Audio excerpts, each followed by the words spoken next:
Muy buenas noches, muy buenas tardes, tengan todas y todos ustedes bienvenidos a un encuentro más aquí en Foro Jurídico. Quiero agradecerle, como siempre, a nuestro querido director general, el doctor Elías Huerta Pichas, por esta oportunidad y a todas y todos ustedes quienes siguen atentamente estas conversaciones que tienen como propósito analizar muchas variables en torno al mundo jurídico.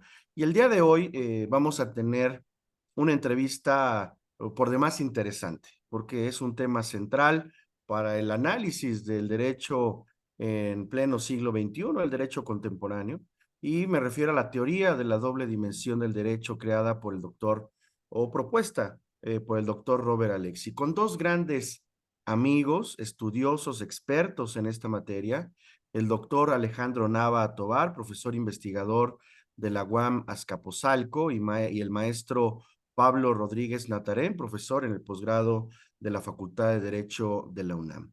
A continuación me permitiré leer la síntesis curricular de nuestros invitados, quienes además nos honran el día de hoy con su participación para posteriormente abrir el diálogo en torno a este tema imperdible en foro jurídico. El profesor Alejandro Nava Tovar es doctor en filosofía por la Universidad Autónoma Metropolitana, Unidad Iztapalapa. Ha sido galardonado con la Medalla al Mérito Universitario otorgada por la UAM, tanto a nivel maestría como a nivel doctorado.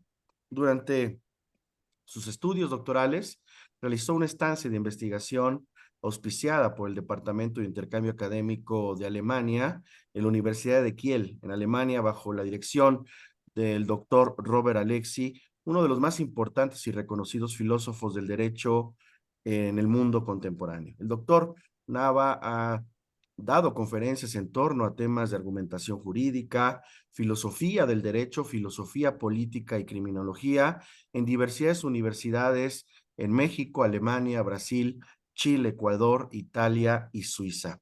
También ha publicado diversos capítulos de libros, reseñas y artículos en español, inglés, portugués y alemán para revistas y editoriales de notable prestigio internacional.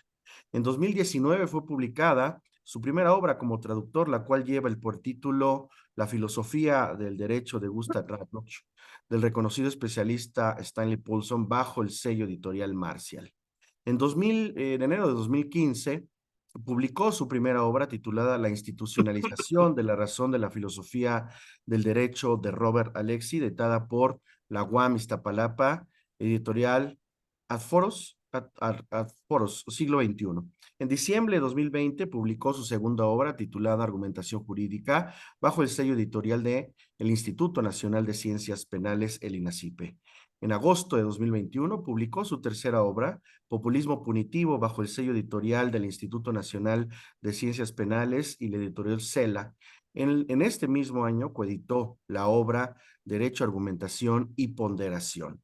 Actualmente es profesor e investigador de tiempo completo en el Departamento de Derecho de la Universidad Autónoma Metropolitana, Unidad Azcapotzalco. Finalmente, el doctor Nava es miembro del Sistema Nacional de Investigadores en el área cuarto, Humanidades y Ciencias de la Conducta. Gracias, querida doctor, por estar el día de Nada, hoy con nosotros, por su presencia. Y el maestro Pablo Rodríguez Natarén, el licenciado y maestro en Derecho por la Universidad Nacional Autónoma de México, galardonado con mención honorífica con la tesis La teoría de la doble dimensión del derecho de Robert Alexi, posibilidades para el fortalecimiento de su teoría. Tiene dos diplomados en Transparencia y Acceso a la Información Pública y Protección de Datos Personales por la UNAM y la UAM. En 2018 realizó una estancia de investigación en la Facultad de Ciencias Jurídicas y Sociales de la Universidad Castilla-La Mancha en España. Ha participado en dos programas de apoyo a proyectos de investigación e innovación tecnológica en la UNAM. Ha sido autor de diversas obras y reflexiones. Fue coordinador de 6 ediciones del Congreso Internacional de Filosofía, Arte y Derecho y actualmente forma parte del equipo asesor del Info Ciudad de México, profesor en el posgrado de Derecho y doctorante en el posgrado de la Facultad de Derecho de la UNAM. En fin, muchísimas gracias a ambos. Muchísimas ambos por estar en este espacio. Sean ustedes bienvenidos. Y si les parece bien, pues nos arrancamos. con esta que es una charla más que interesante por el tema que nos convoca. Doctor Alejandro Nava, ¿cómo fue para usted estudiar en Alemania con el doctor Robert Alexi, que naturalmente es un emblema a nivel internacional en estos estudios? Y en sus visitas a México, entiendo que también has estado en eventos con él. Digamos, cuéntanos un poco, antes de iniciar con el análisis de tu teoría, ¿cuál es tu visión como un estudioso, compañero de viaje en algún momento con el doctor Robert Alexi, querido Alejandro? Gracias, Julio. Buenas tardes, auditorio. Pablo, que ahora es profesor del posgrado, saludos. Gracias también por haberme invitado, Pablo. Como siempre, me da mucho gusto verles a Pablo, a Julio, a la gente del Foro Jurídico y pues, al autor que nos acompaña. Bien, de entrada, señalaría que parece un lugar común cuando alguien estudia con un profesor importante, hablar siempre bien de él, aunque el profesor sea déspota, prepotente, decir que es una especie de Dios terrenal, que es una persona siempre buena, positiva, pero en este caso no lo necesito, no necesito hacer ese tipo de comentarios. El profesor Alexi, cuando lo conocí, no me considero un alumno de él, más bien soy un estudioso de su obra. Cuando lo conocí, yo venía de haber estudiado mi doctorado en filosofía en México y ustedes lo saben, ¿no? El medio jurídico es muy elitista. En el medio jurídico muchas personas tienen un trato de rockstars, de especie de dioses terrenales. Y la verdad a mí me sorprendió la primera vez que conocí a Alexi, porque llegó en su bicicleta y lo primero que me preguntó era si ya había cenado. Y en ese sentido, creo que esa pequeña expresión que llegó en bicicleta y me preguntó si ya había cenado y que si algo me faltaba, algo me hacía falta cuando llegué, ha sido hasta el momento un rasgo distintivo de su persona. Em, Robert Alexi me sorprendió mucho como profesor en varios sentidos. Número uno, una persona que siempre ha combinado un rigor analítico increíble con también pretensiones normativas en el derecho. Y esas dos virtudes, el rigor analítico y las pretensiones normativas, las combina con muy buen humor en sus clases. Yo recuerdo muchas veces que hacía algunos comentarios muy simpáticos, ¿no? Para poner ejemplos de su obra.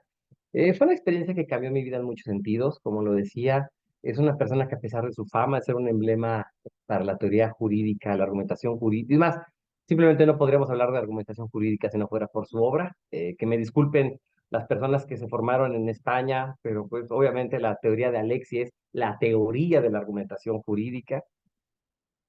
No por ello es completa, tiene está ahí algunas lagunas, por cierto. Es una persona muy humilde, muy sencilla. Creo que es un rasgo distintivo de algunos profesores que una vez que alcanzan cierto estatus o que no tuvieron una situación difícil en sus días como es en México, precisamente los caracteriza por ser personas muy sencillas de trato y ese aspecto yo creo que siempre lo he reivindicado. Un hombre con una gran cultura filosófica, como también jurídica, un puente entre varias generaciones. Yo, por ejemplo, independientemente de que me gusta Alex y me gusta mucho Kelsen, Alf Ross y de los positivistas de Hart, y Alex es alguien que le tocó convivir, que le mandó incluso cartas al Ross. De hecho, cuando hablas con Alexi, él llega y te dice, mira, te voy a enseñar una carta que le escribí al Ross en 1972 a von Bricht, el fundador de la lógica deóntica, y al mismo tiempo te habla de filósofos del derecho actual. Entonces es una combinación de varias cuestiones. Y en ese sentido puedo decir que fui afortunado de haberle conocido antes de que se jubilara. Es todo, a ver, ¿qué te puedo decir? Para nosotros que somos estudiosos del derecho, Alejandro, compartir espacios con hombres como este, ¿no? Como tú lo estás narrando, representa también un compromiso y mucha responsabilidad cuando eres estudioso de su obra, Claro, ¿no? Porque no solamente has tenido la oportunidad de estudiarlo a la distancia, sino de conocerlo, de vivir así es. lo que un hombre como él siente y percibe de sus entornos para finalmente crearlo en una obra, ¿no? Que además en el mundo ha tenido muchos impactos. Y por eso quise hacer este encuentro, porque hay que decirlo, Alejandro, y con la sencillez que te caracteriza siempre. No podemos encontrar en el mundo actual este tipo de fórmulas, ¿no? De estudiosos, o tú mismo no te asumes como alumno, pero de estudiosos de un autor que te permita entrar en su circuito académico y poder interactuar con él. Claro. Y algo sucedió así similar con Pablo, porque tú sabes, y te lo he dicho en persona, yo también te admiro mucho, Alejandro. Ah, muchas gracias. Tu obra y tu propia trayectoria lo acreditan. Y a Pablo le Claro, tocó gracias. hacer un poco esto, no con Robert Alexi, pero sí contigo, y por eso construyeron esta tesis o este análisis de la teoría de la doble dimensión del derecho. Ahora cuéntanos un poco esta parte, Pablo, a ti. ¿Cómo conoces a Alejandro Nava? ¿Cómo sitúas en el debate académico hacer un análisis para tu tesis de maestría sobre la doble dimensión del derecho y construirla? Y además a llegar a muy buen puerto, por cierto, ¿no? A ver, cuéntanos, Pablo, por favor. Mm. Bueno, en primer lugar, muchas gracias por la invitación, doctor Julio César Bonilla, de verdad. A todo tu auditorio de Foro Jurídico también, que nos están viendo tanto en Zoom como en Facebook. Pues al doctor Alejandro Nava Tovar, que pues no solo es un amigo, sino ha sido una guía y alguien que me ha introducido al pensamiento de Robert Alexi y pues fue quien llevó de la mano pues mi investigación de maestría para que llegara a buen puerto. Respondiendo un poco a tu pregunta, eh, pues yo lo vi principalmente por videos en YouTube que le hacían entrevistas a Alejandro Nava Tovar sobre Robert Alexi y pues simplemente me acerqué a él, ¿no? Lo busqué en los profesores, en qué salón daba y un semestre antes de que entrara a la maestría fui a verlo y le dije, oye Alejandro, disculpa, ¿me podría ir de oyente? Todavía no entro a la maestría, todavía no quedo, todavía no hago examen, pero yo quiero hacer mi investigación contigo. Y algo gracioso me dijo, claro que sí, y empecé a llevar su clase sin ni siquiera estar inscrito.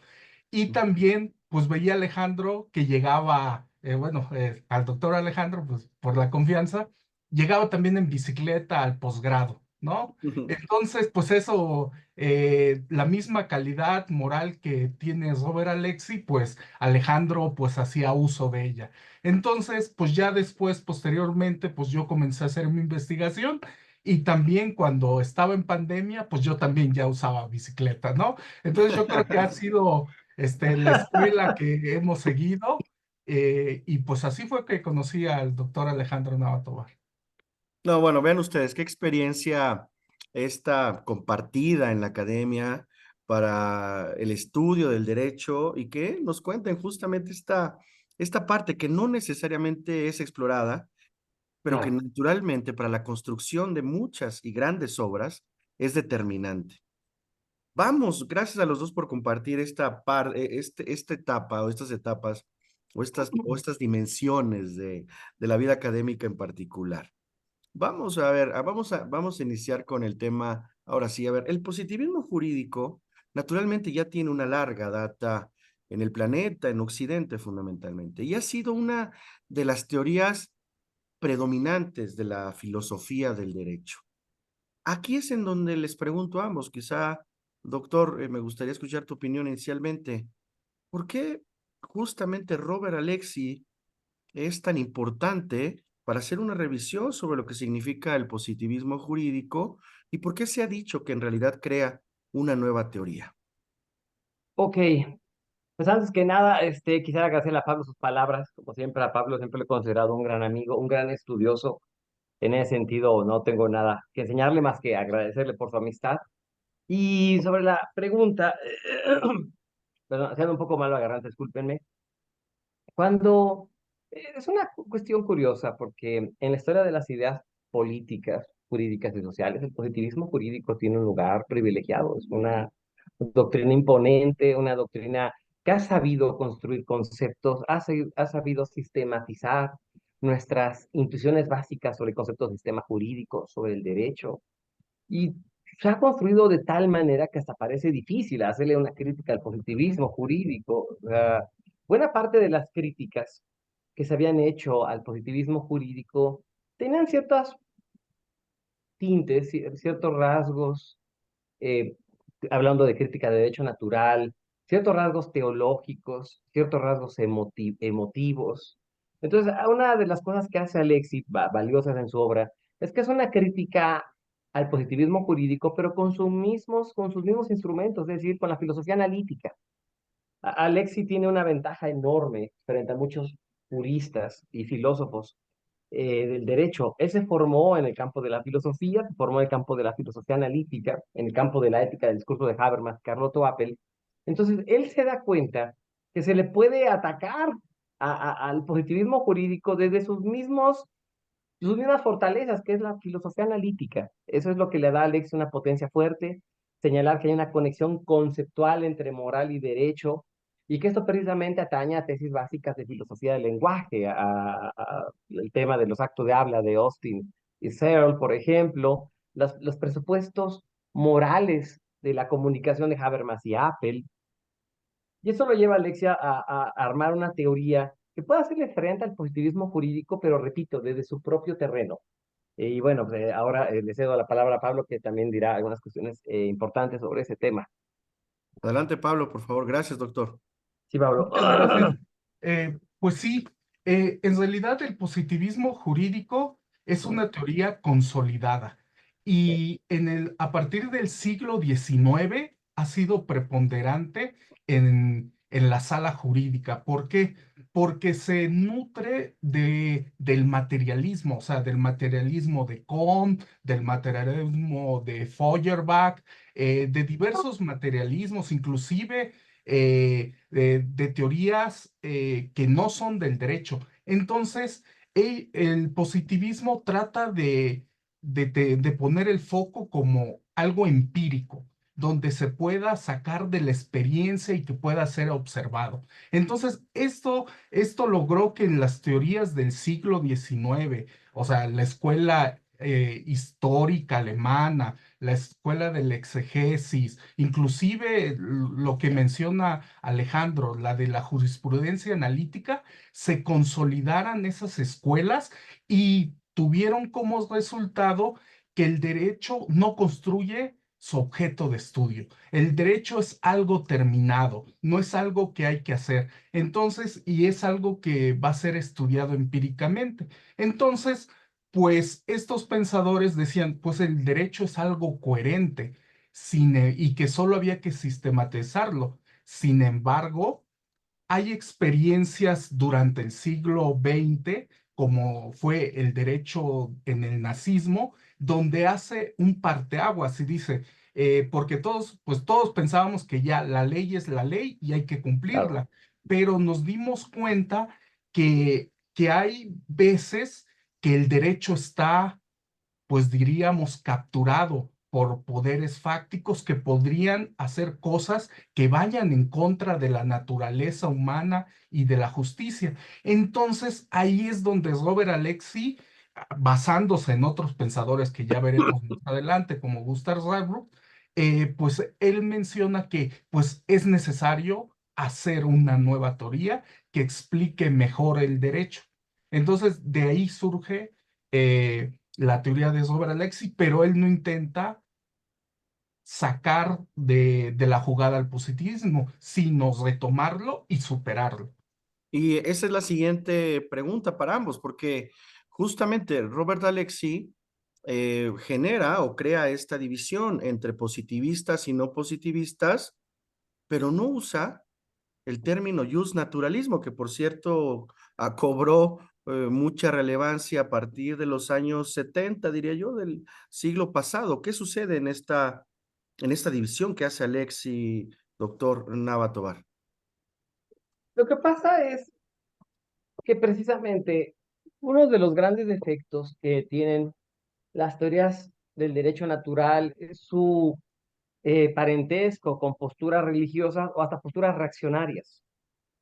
Entonces, Alexi no quiere utilizar ese concepto de derecho natural porque precisamente muchas veces se asocia y se desecha fácilmente. Es como una postura de un derecho de corte divino, una postura hasta conservadora. Incluso eso lo vemos mucho en la práctica cuando decimos, bueno, es un abogado orientado a temas de derecho natural. Pensamos una persona que es una persona que se opone al matrimonio entre parejas del mismo sexo, temas que se oponen al tema de la interrupción legal del embarazo. Entonces, obviamente tiene esa connotación que puede ser muy negativa cuando hablamos de derecho natural en el derecho, en filosofía es otra cosa, es más la teoría del contractualismo político. Entonces, lo que Alexi hace es tomar distancia, pero también hay algo bueno que hace Alexi.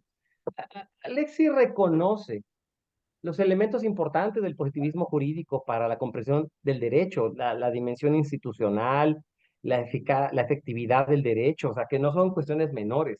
Simplemente dice Alexi, mi teoría intenta complementar lo bueno que tiene el positivismo jurídico, reconociendo la llamada pretensión de justicia que debe tener el derecho, que es ahí donde los positivistas, por sus compromisos con posturas éticas relativistas o posturas éticas escépticas, no aceptan. Es ahí donde Alexis dice, mi teoría al ser no positivista es porque rechaza el escepticismo moral o relativismo fuerte de las teorías positivistas, pero intenta incorporar sus elementos, cosa que un positivista no va a reconocer esos elementos positivos de la teoría de Alexis y solamente van a querer definir el derecho de acuerdo con su dimensión autoritativa y también por medio de la efectividad. Un sistema autoritario puede ser efectivo y estar debidamente establecido legalmente.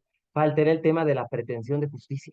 Y es lo que Alex intenta señalar con su concepto no positivista de derecho y su teoría en general. Qué interesante. Pablo, por favor, maestro, adelante. Sí, sí, sí. Aquí algo que Robert Alexi, y retomando lo que dijo el doctor Alejandro, él, la escuela analítica intenta aclarar conceptos. Esa es su función principal.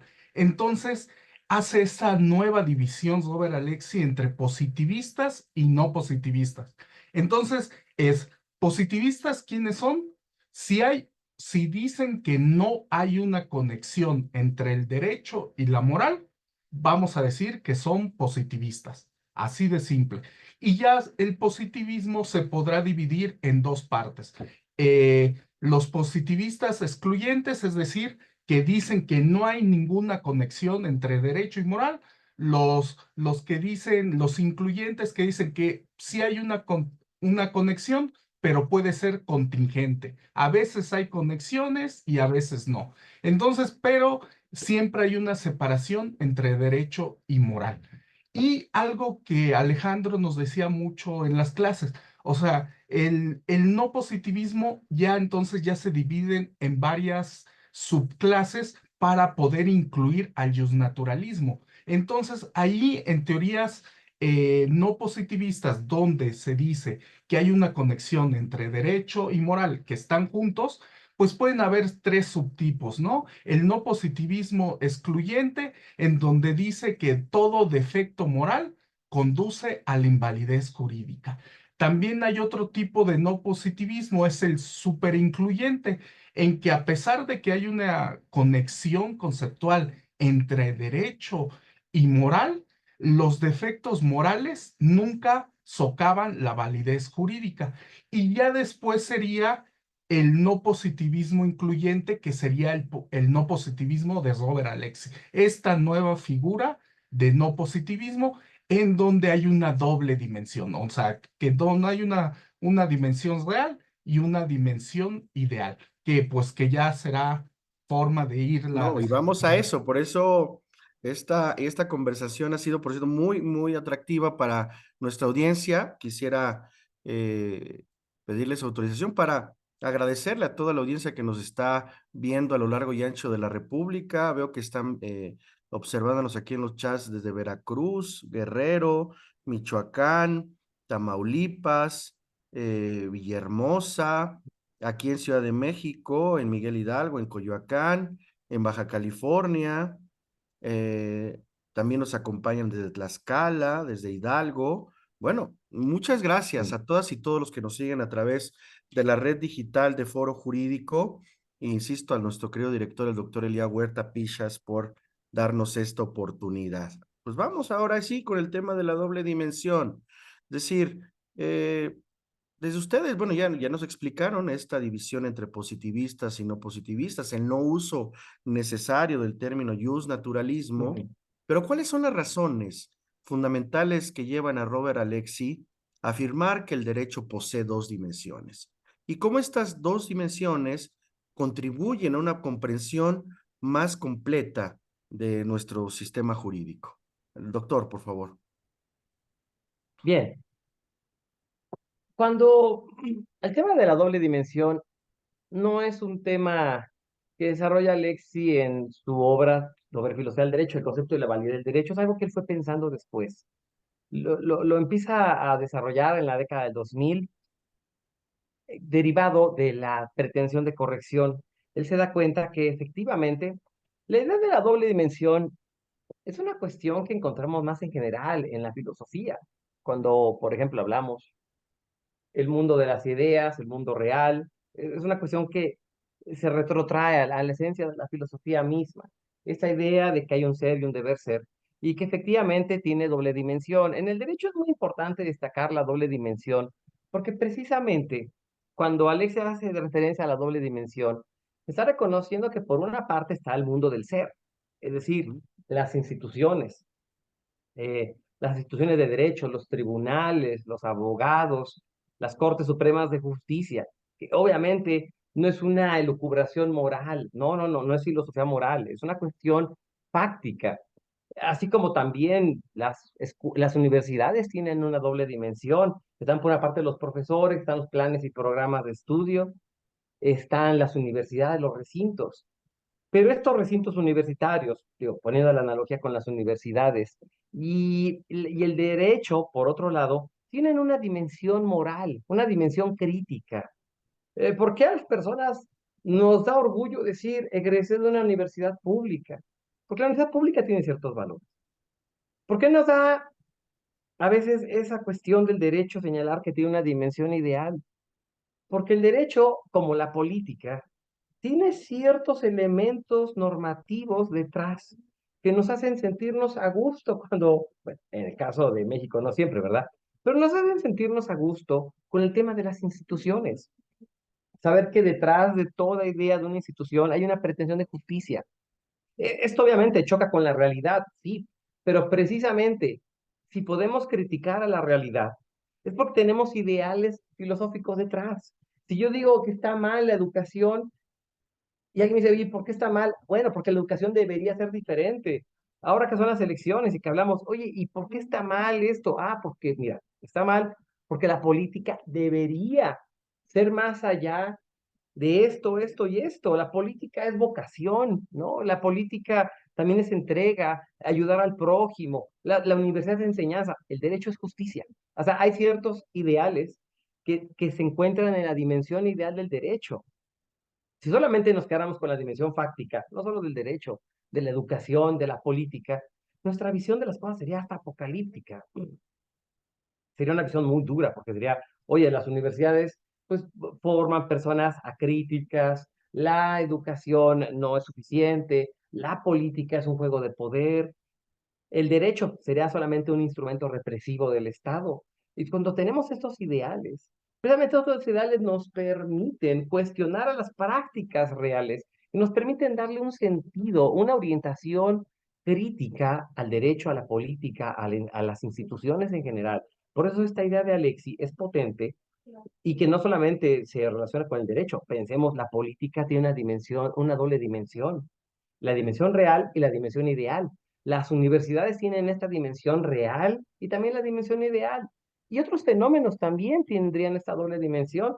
El feminismo tiene una dimensión real, díganme que no, y también tiene una dimensión ideal, por supuesto. Sin esos elementos de la dimensión ideal, no podríamos ni siquiera hacer una crítica al derecho vigente, porque ¿con qué estándares podríamos criticar al derecho para transformarlo y hacerlo un sistema jurídico hecho por la sociedad y para el pueblo, para la sociedad misma? Interesante, doctor, insisto. Esas conversaciones nos hacen falta, me parece tenerlas desde el nivel licenciatura, ¿eh? Me atrevo a decirlo total.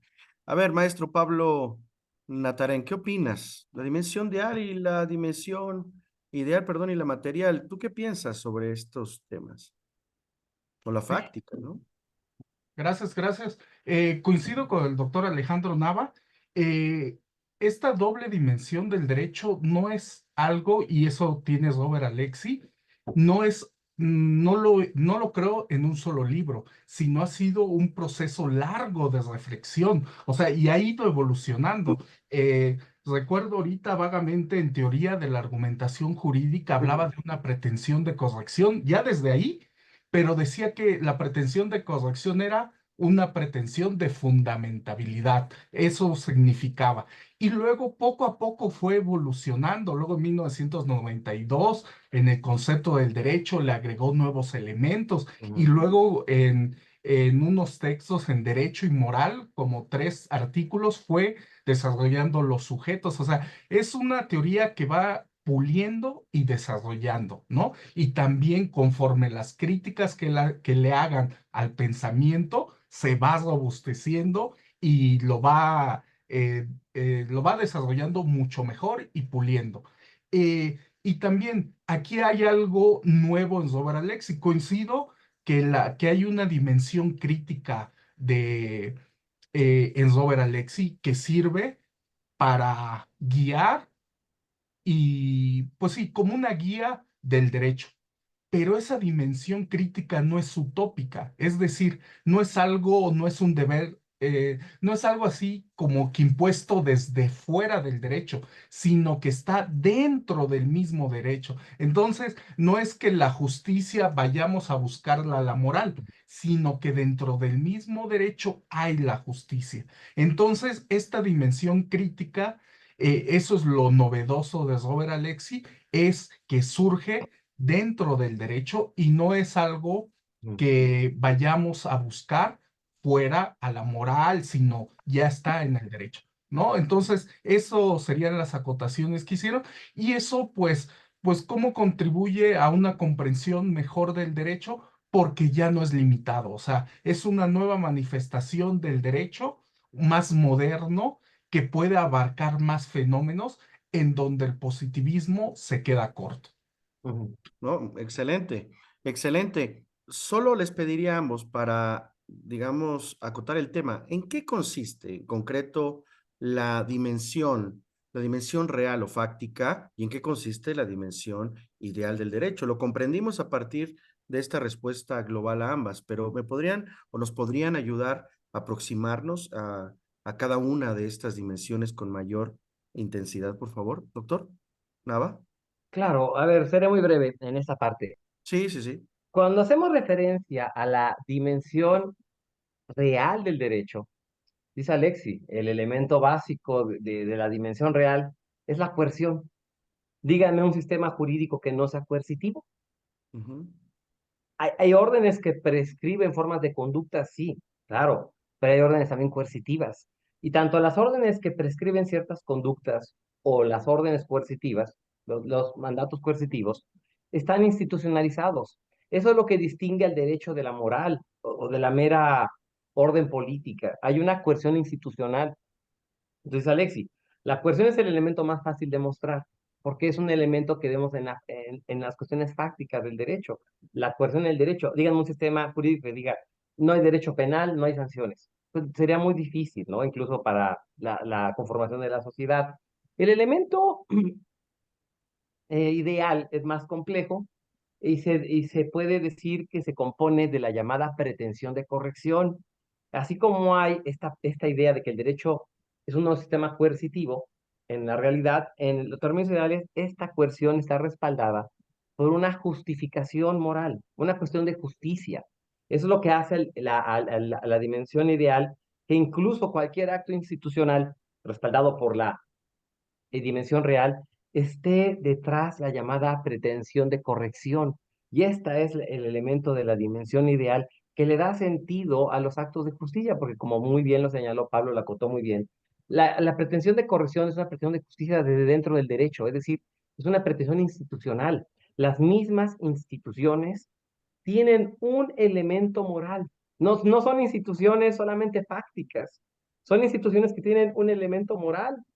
Pensemos no solamente en el derecho, en la política, en las universidades. Tienen ese elemento necesariamente crítico incorporado en el derecho. Excelente, doctor. Maestro Natarén, por favor. Sí, sí, sí. Bueno, pues retomando lo que dijo Alejandro, pues sí, la dimensión real es lo fáctico, es lo que podríamos decir todo el positivismo, es decir, es la coacción o la fuerza, pero también son los procedimientos de creación y aplicación de las normas y también los términos de eficacia del derecho. Esto sería entonces lo que vemos en el derecho, lo que tenemos a la mano, y esa es pues la dimensión real. Entonces aquí Robert Alexi nos dice algo muy, muy cierto sobre la coacción. O sea, mientras las personas sigan siendo como son, es necesaria la coacción. O Así. sea, si no, mientras no vivamos en un régimen de ángeles donde las personas se porten bien, la coacción va a ser necesaria. Entonces, por eso es un elemento de la dimensión real o fáctica. Entonces, pareciera que esta necesidad de que el derecho sea positivo o de la positividad implica al positivismo jurídico. Y Robert Alexi dice, no es cierto. O sea, esta positividad implica que sea correcta el derecho positivo, ¿no? Entonces, pues esa es la dimensión real, esos son los elementos que nos han enseñado en la escuela, toda esta dimensión fáctica. Pero Robert Alexi no se queda ahí, o sea, no desecha, porque también dice algo muy, muy cierto, ningún no positivista serio puede dejar de lado estos tres elementos de la dimensión real. O sea, esos tienen que existir y así va. Sin embargo, lo que fallan es en la dimensión ideal. Entonces, esta nueva dimensión ideal, que no es utópica, no es utópica en el sentido de que está fuera del derecho, sino es algo que está dentro del derecho, entonces está de manera implícita en el derecho, no está explícita como lo fáctico, sino de manera implícita.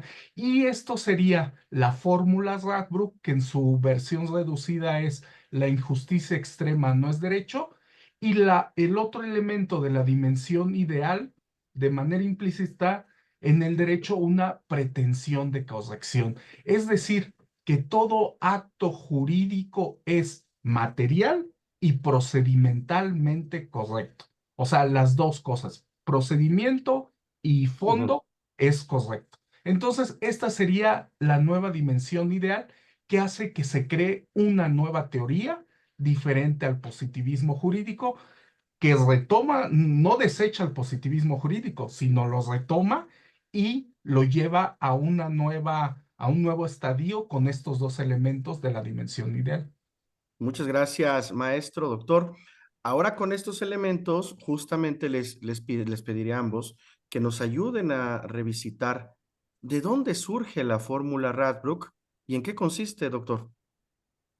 Ok, digo, para también señalarlo de forma breve, la fórmula Radbruch es una creación doctrinaria que tiene que ver con los escritos de posguerra de Gustav Radbruch después de 1945, de los cuales yo hice una traducción hace algunos añitos para, pues obviamente, tenerlos más para mis instrumentos de clase en ello.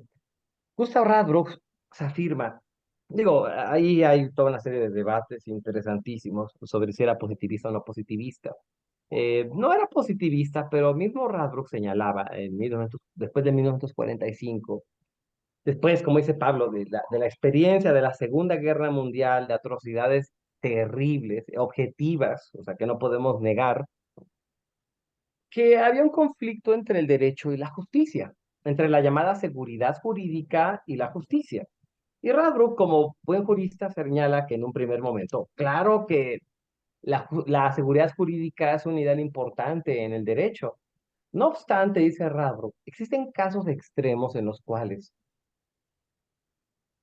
ante una injusticia tan cruel, algo objetivamente cruel, injusto, extremadamente injusto, dice Radbruch, entonces pueden darse casos de injusticia tan cruel, brutal, que precisamente esos actos carecen, lo que dice Radbruch, de la llamada naturaleza del derecho. Es decir, aunque sean expedidos por un juez, aunque estén en una norma, su crueldad es tan grande que dejan de ser considerados derecho.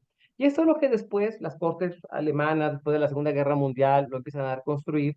Y después de ahí, Alexi lleva a cabo esta reflexión teórica sobre la llamada fórmula de Radbruch, que en su versión más corta dice, la injusticia extrema no es derecho. No está diciendo una injusticia normal no es derecho.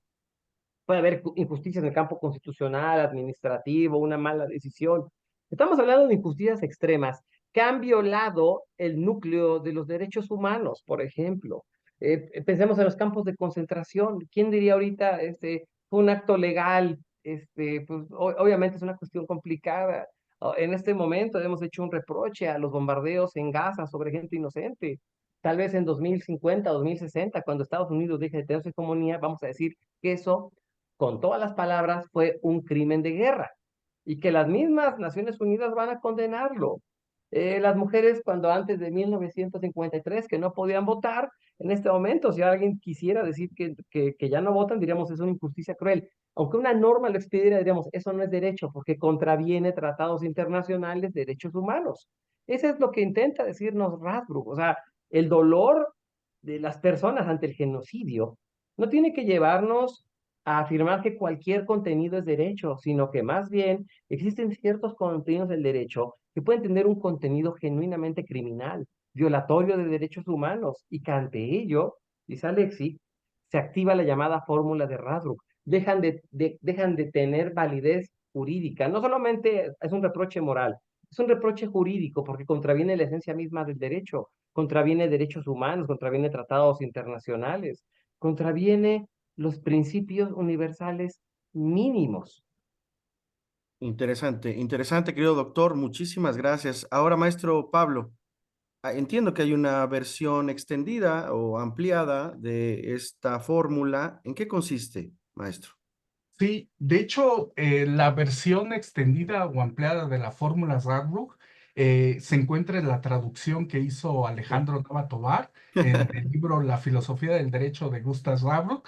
La verdad, muchas veces los traductores son estas personas héroes sin capa, ¿no? Podemos acceder a pensamientos que de otra forma no tendríamos, ¿no? Entonces aquí la versión extendida ya Alejandro dio la versión breve, que es la Sí, injusticia extrema no es derecho, pero una parte de la versión extendida sería algo así como el conflicto entre la justicia y la seguridad jurídica se ha resuelto con la primacía del derecho sancionado. O sea, que gana entre la justicia y la seguridad jurídica, siempre gana el derecho creado o estatuido. Entonces, aun cuando el contenido sea injusto o no beneficia al pueblo. Pero entonces, hasta que haya una contradicción tan fuerte entre la seguridad jurídica y la justicia que alcance una medida tan intolerable, ahí es donde cede la seguridad jurídica a la justicia. Esa sería como que una parte de la versión extendida de la fórmula Radbruch. Entonces, aquí, ¿qué nos está diciendo? No cualquier injusticia hace que se pierda la calidad de derecho. Solamente las injusticias extremas, que ya lo dijo Alejandro, que es vinculado a una injusticia extrema, ¿qué sería? Cuando cuando se vulnera el núcleo esencial de los derechos humanos. La propiedad, la libertad, la justicia. O sea, cuando ya se violan estos principios esenciales de los derechos humanos, podemos decir que estamos hablando de una injusticia extrema. mientras van a haber injusticias y van a seguir siendo derecho, Ok. pero va a ser un derecho defectuoso, pero derecho.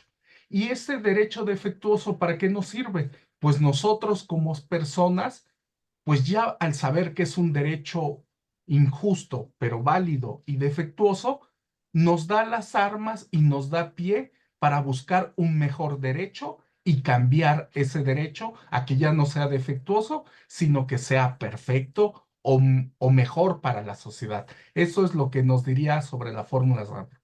Muy bien, muy bien.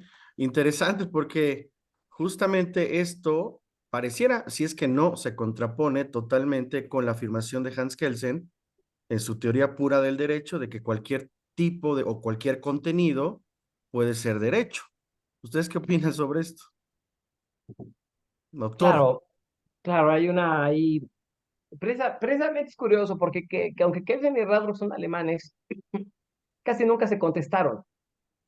Eh, Casi nunca hubo respuesta. Radbruch escribió en 1916 una crítica a Kelsen, Kelsen nunca se la respondió. Después, Kelsen, perdón, es una crítica a Radbruch, Radbruch no la respondió. Después Radbruch en 1932 le echó una indirecta a Kelsen sobre su teoría pura del derecho. Pero precisamente Radbruch se está pensando en el positivismo kelseniano cuando señala que una norma puede ser tan cruel que precisamente se le tiene que quitar la validez jurídica. Kelsen murió creyendo que cualquier contenido podía ser derecho, lo dicen tanto la teoría pura de 1934 como en 1960.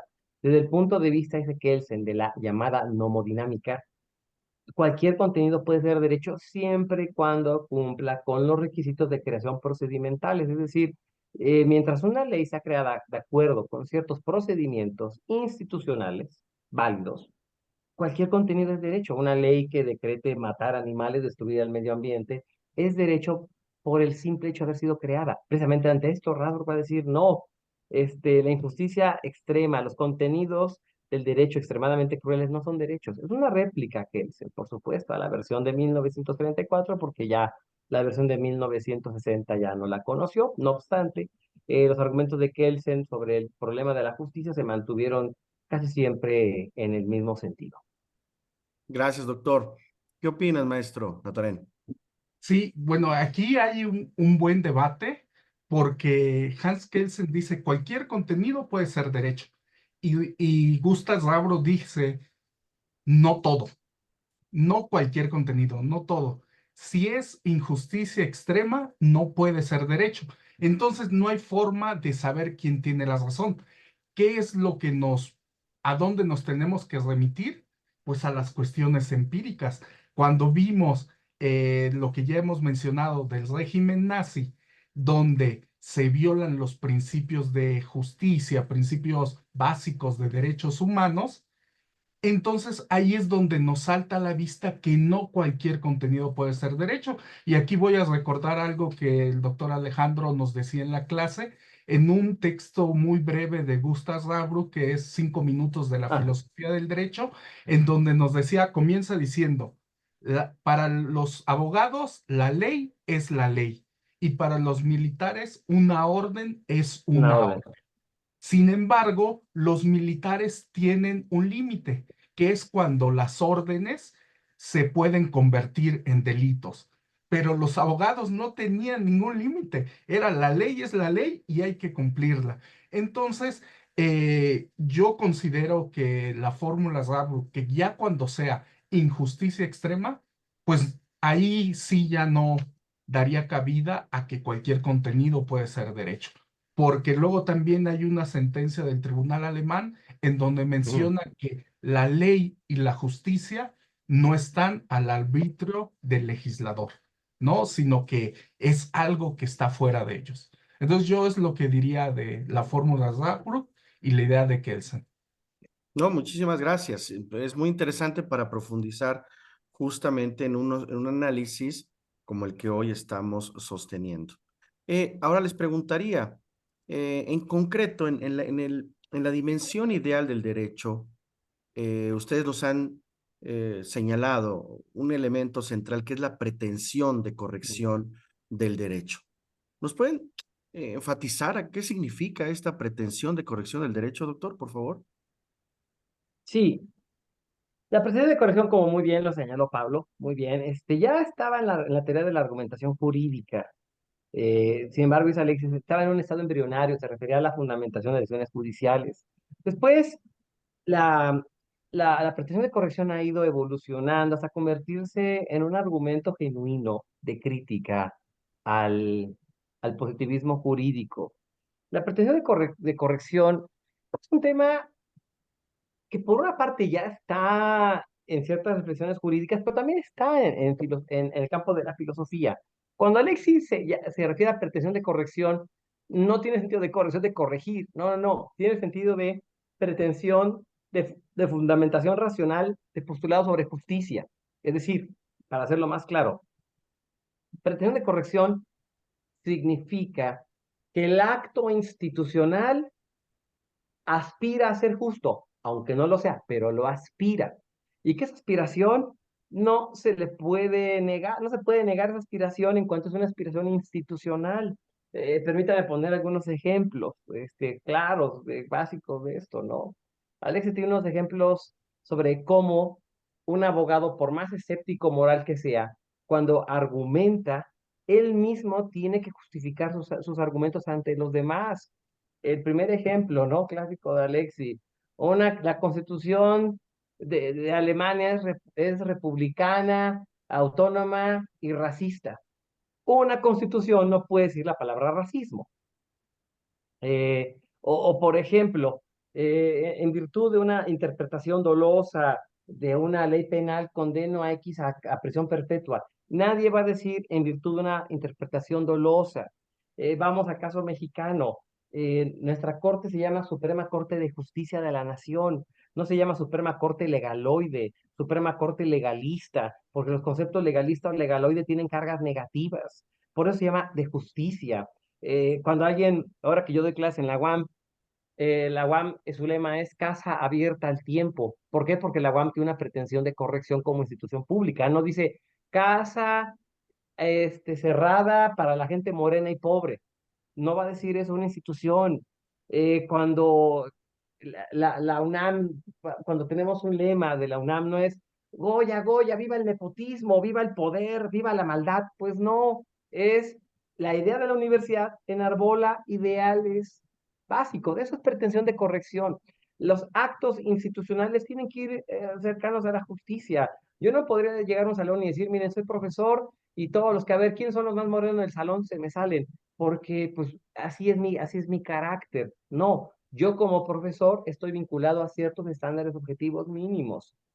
Ninguna institución podrá decir, Suprema Corte de Justicia, si una chica aquí trabaja, merece ser acosada y violentada. ¿Por qué? Porque todo es relativo y nada existe. Por favor, hasta los ministros, todos van a usar el 8M un pañuelo verde. Eso es una pretensión de corrección.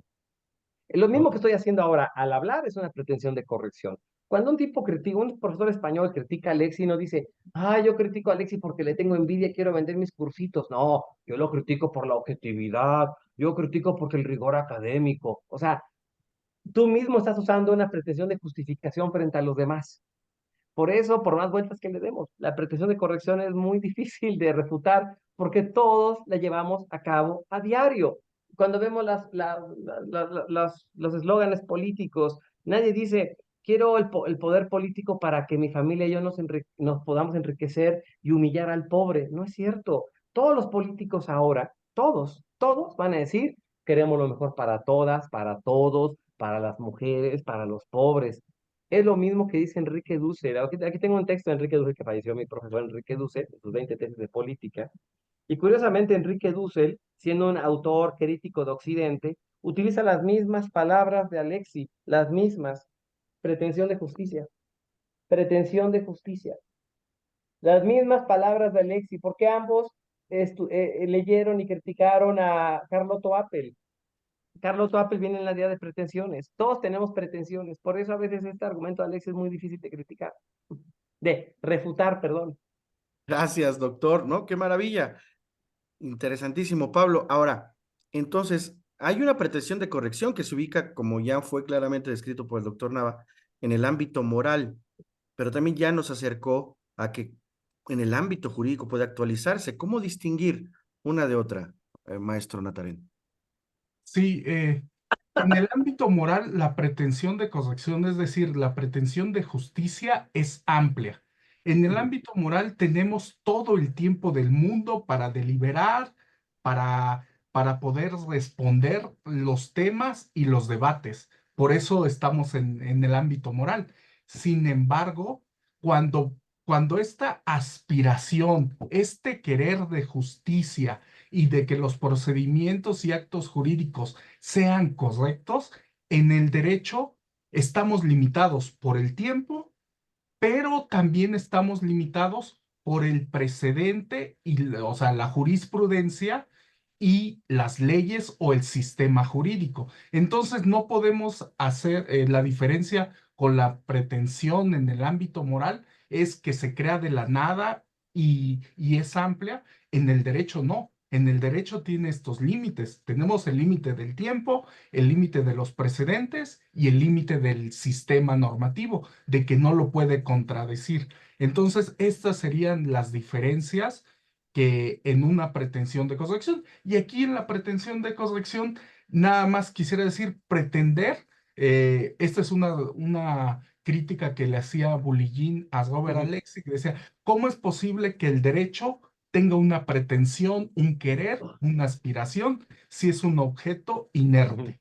Entonces Robert Alexi pues reformuló y Así es. responde, es cierto, los que erigen la pretensión de Ujú, corrección son los sujetos en nombre del derecho. Y va a haber pretensiones objetivas, es decir, ujú. por hechos por oficiales del derecho, ya sea legisladores, jueces, o una pretensión subjetiva, cualquier sujeto que participe en la argumentación y en el discurso práctico. Qué maravilla. Está prácticamente concluyendo nuestra hora, pero no quiero, eh, y vamos a dejar varias preguntas en el tintero por los que los quiero comprometer, si me lo autorizan, a que Vale. podamos seguir teniendo esta conversación en un diálogo siguiente, porque tratar estos temas, naturalmente, abre la discusión para muchas, muchas horas, muchas sesiones de trabajo, así que le rogaría poder volver a foro jurídico y seguir discutiendo estos temas. Pero no quiero irme sin preguntarles. Hay un largo debate, como todas y todos sabemos, los estudios del derecho y de estudiosos del derecho, entre jus naturalistas y jus positivistas. Y los filósofos del derecho no se han puesto de acuerdo entre la conexión justamente entre el derecho y la moral. No obstante, Robert Alexi expresa que hay una conexión de carácter conceptual. ¿Cuál es su argumentación para justificar esa conexión, doctor? Bien, ya para terminar, no, muy bien, quisiera obviamente felicitar a Pablo porque efectivamente no es tan fácil a veces la pretensión de corrección en el derecho, por lo que Pablo señaló, los tiempos, los precedentes, la ley. O sea, no es lo mismo erigir una pretensión de corrección en el ámbito moral que en el campo jurídico. Sobre todo, por ejemplo, ustedes que son operadores institucionales. A veces las instituciones no nos dan, y lo digo también para el público, Catalina, aquí está Palomina, otras personas.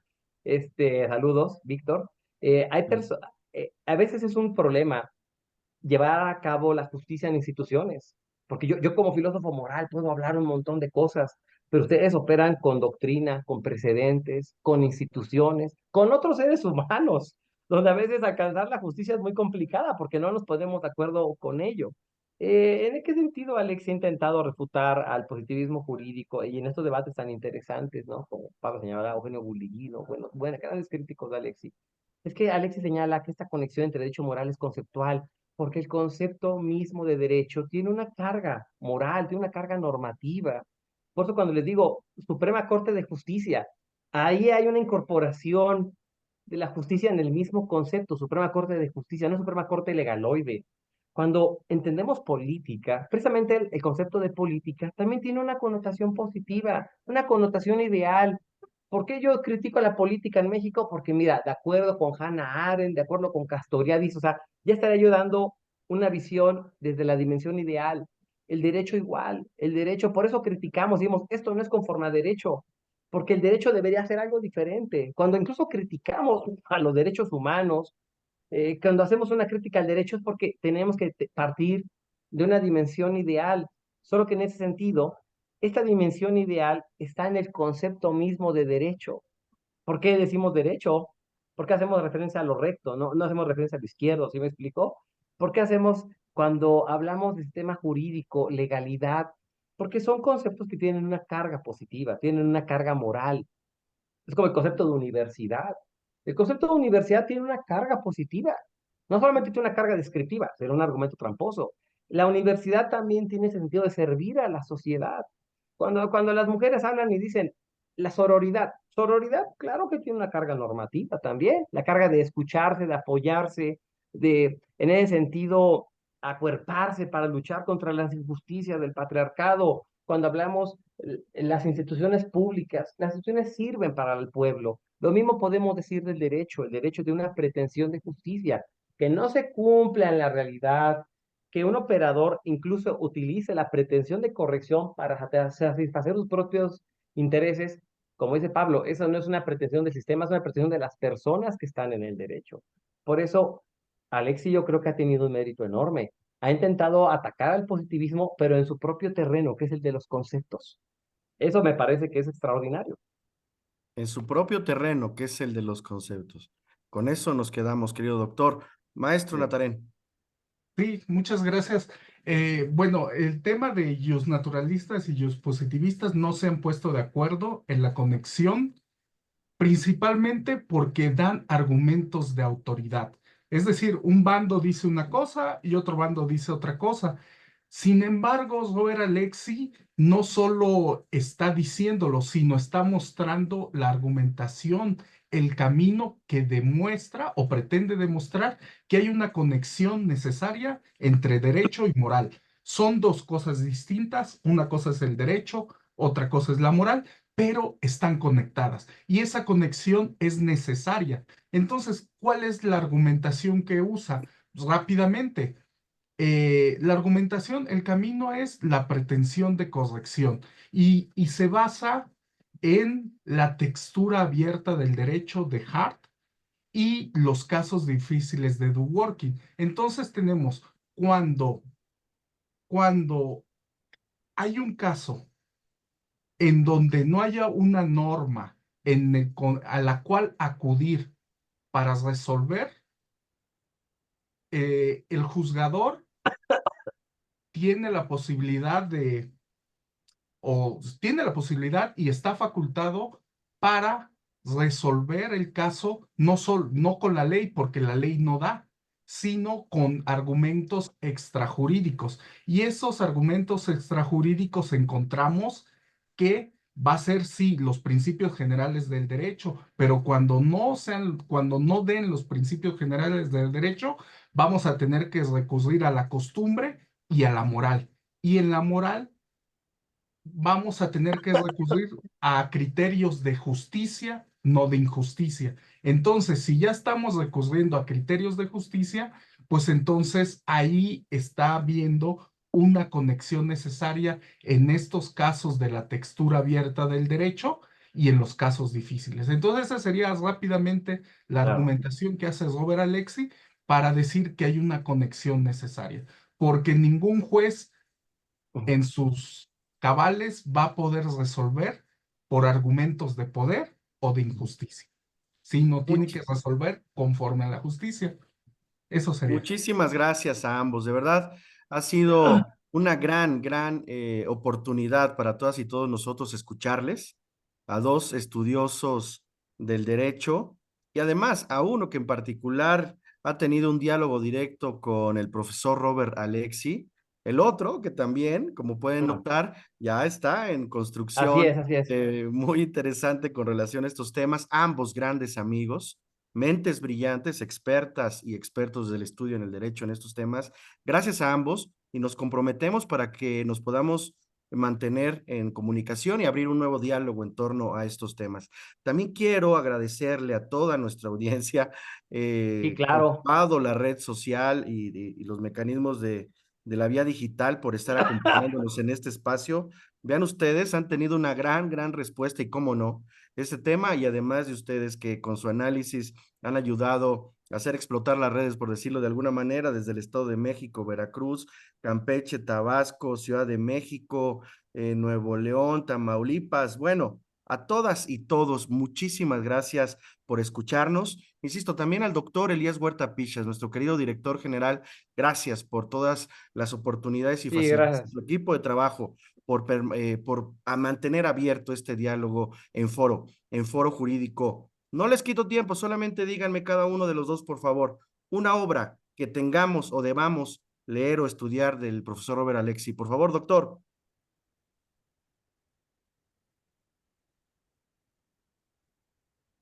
Convencerá que Pablo la recomendara ahora. A ver, Pablo. Bueno, sí, a mí me gustaría la institucionalización de la justicia. Es una recopilación de muchos textos sobre derecho y moral y justicia. Yo creo que ese es un gran texto. De Robert Alexi. Muy bien. Doctor, por favor. Bien, pues yo nada más diría, híjole, pues espero que en 2 años sacamos en español la versión en español de la Dimensión Ideal del Derecho de Alexi, porque son sus ensayos. Yo creo que depende del tema. Miren, si alguien se quiere meter a la dimensión teórico-filosófica de Alexi, yo creo que la institucionalización de la justicia, la que hizo Pablo, si a alguien le interesa los temas de argumentación jurídica, por más aburrida que sea, su teoría de la argumentación jurídica de Alexi. Porque es una teoría complicada ahí, pero una vez que alguien la entiende esa teoría desde su praxis jurídica, yo creo que le puede servir de mucho, mucho, mucho, mucho. Y obviamente los temas de ponderación de derechos, yo creo que hay ensayos en internet muchísimos de Alexi o de críticos de Alexi que pueden ser de utilidad. Muchas gracias. ¿Algunas palabras finales, maestro Natarén? Pues simplemente agradecer la invitación, doctor Julio César Bonilla y Alejandro Nava Tobar por toda la guía y la amistad brindada. De verdad, muchas gracias. Gracias, maestro. Doctor, por favor. Pues yo también agradecerte, Julio, por la invitación, a Janet también, que creo que es aquí, Ujú. a Foro Jurídico, al director, y obviamente a Pablo por haberme hecho la invitación. Siempre lo he dicho, Pablo lo conocí en el salón de clases, pero pues siempre hemos tenido una relación de afecto, también una admiración mutua a Pablo, que ahora ya está doctorándose. A todas las personas que nos vieron, aquí veo nombres conocidos, Víctor, Imelda, Catalina, saludos. A Víctor, muchas gracias por haber estado aquí, por habernos seguido. Disculpen por haber estado un poco ronco de la voz y pues esperemos estar aquí en alguna otra sesión, pero no me queda más que pues haberles estado agradecido por haberles quitado su tiempo. Nada de eso. Para Gracias, nosotros un saludos para todas y verdadero honor. todos.